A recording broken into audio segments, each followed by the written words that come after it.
Vamos para a coletiva de Renato Portaluppi agora. E não esquece, te cadastra na Betano, usa o cupom NOTEG. Usa o cupom NOTEG para tu ganhar aí o teu bônus.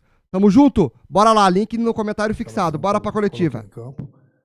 Até porque pelo que eu vi, nós tomamos um gol de bola parada e no contra-ataque. Então isso não quer dizer que a gente perdeu o meio-campo. Eu acredito sim que nós não estivemos bem, principalmente no início do jogo. A gente deu espaço para o Fluminense. Infelizmente cometemos alguns erros e tomamos os 2 gols. Acho que, como falou o professor, a gente já jogou vários jogos assim. Foi muito bem sempre.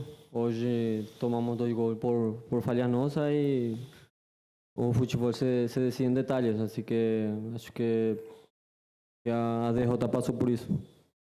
Vilhaçante, eu queria saber como é que foi o comportamento de vocês, anímico, psicológico, na hora de decidir nos pênaltis, tendo vindo de uma disputa que eliminou o Grêmio na Copa do Brasil contra o Corinthians. Isso pesou, acrescentou uma carga a mais emocional para vocês.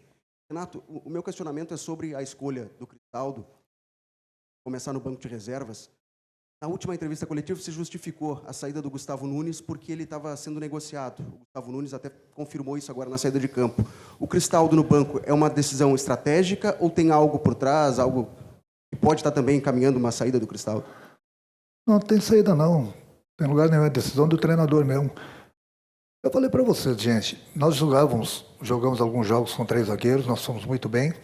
E eu estava, é só vocês entenderem que naquela época eu estava colocando o Franco como um atacante falso, justamente porque nós não tínhamos atacante de área. Hoje eu tenho 3, então não tem essa necessidade de ficar improvisando. Se eu tanto queria as peças para fazerem gols, então simplesmente no esquema que já deu certo várias vezes, eu tirei um meio, no caso o Franco, e coloquei um atacante que sabe ali jogar na posição. Então não tem diferença nenhuma. Nós aqui não nos encontramos no primeiro tempo. Acho que todo jogador que bateu o pênalti tinha confiança. Acho que não pesou a última eliminação. Quem bateu tinha confiança, mas não deu certo. É isso. Vilhaçante, ali no vestiário, como é que estava o clima dos jogadores e que impacto vai ter essa eliminação daqui para frente? Restou só o brasileiro para vocês. E para o Renato, o que aconteceu que o Bright White não conseguiu entrar no jogo, principalmente no primeiro tempo? Todo jogador que entra em campo, ele entra para fazer o melhor, né? Nem sempre o jogador está no seu dia. Mas quando ele esteve em campo, tecnicamente não esteve muito bem, mas brigou, procurou abrir espaço para o companheiro, mas infelizmente não estava numa noite inspirada, como o nosso time todo, né? No primeiro tempo. Renato? Não, foi uma derrota dolorosa. Todo mundo estava com muita confiança de passar.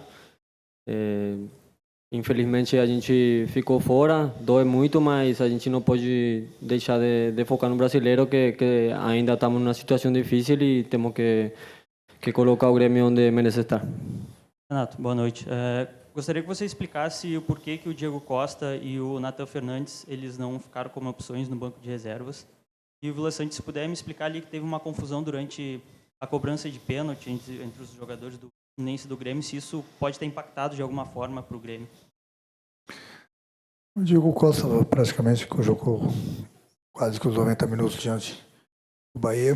É um jogador que estava muito tempo parado, 2 meses, estava com muitas dores musculares. Até se colocou à disposição, mas falou que não estava 100%.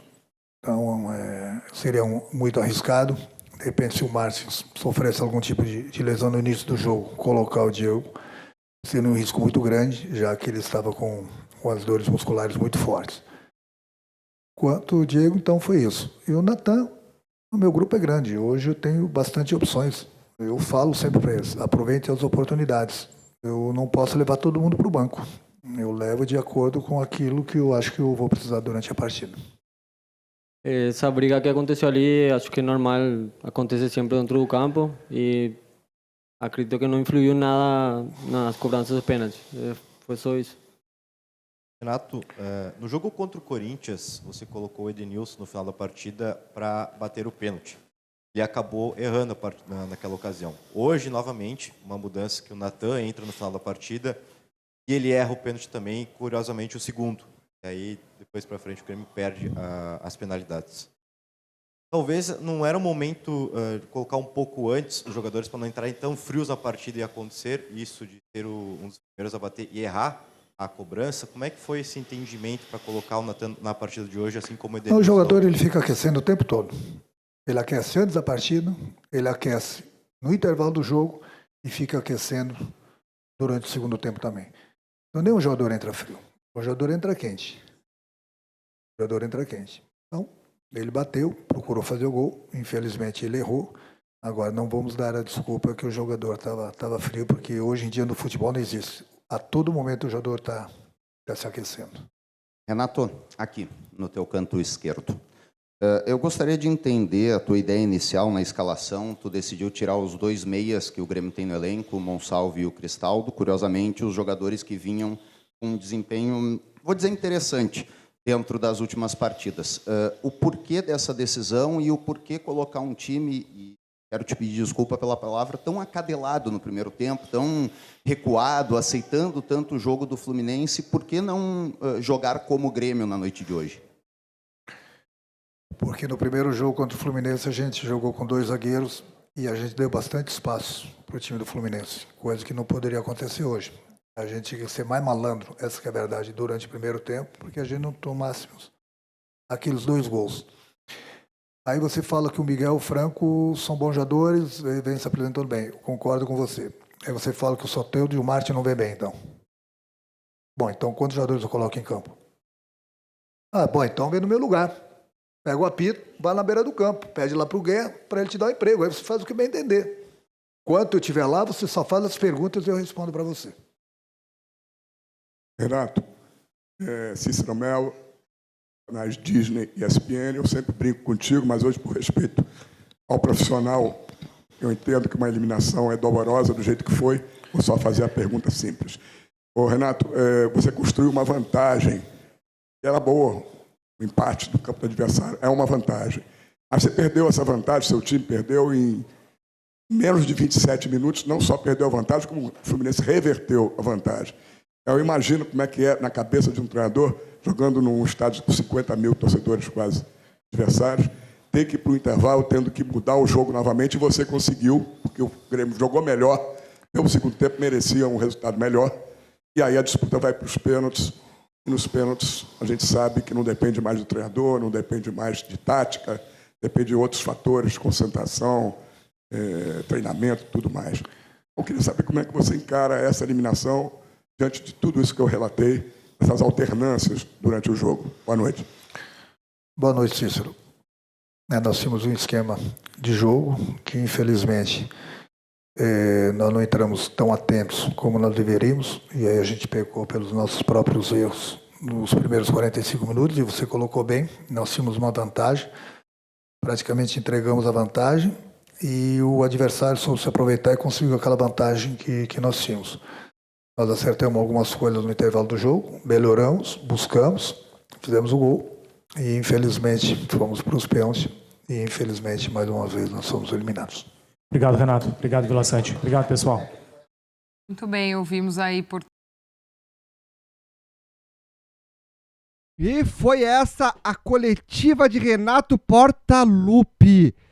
E rapaziada, não te esquece, te cadastra na Betano, a melhor e maior casa de aposta de todas. Link está aqui, ó, no comentário fixado ou pelo QR Code aqui na tela. É só entrar lá, irem se registrar, colocar o cupom NOTEG, já vai ganhar o seu bônus, o seu primeiro depósito. Vai lá, não perde teu tempo.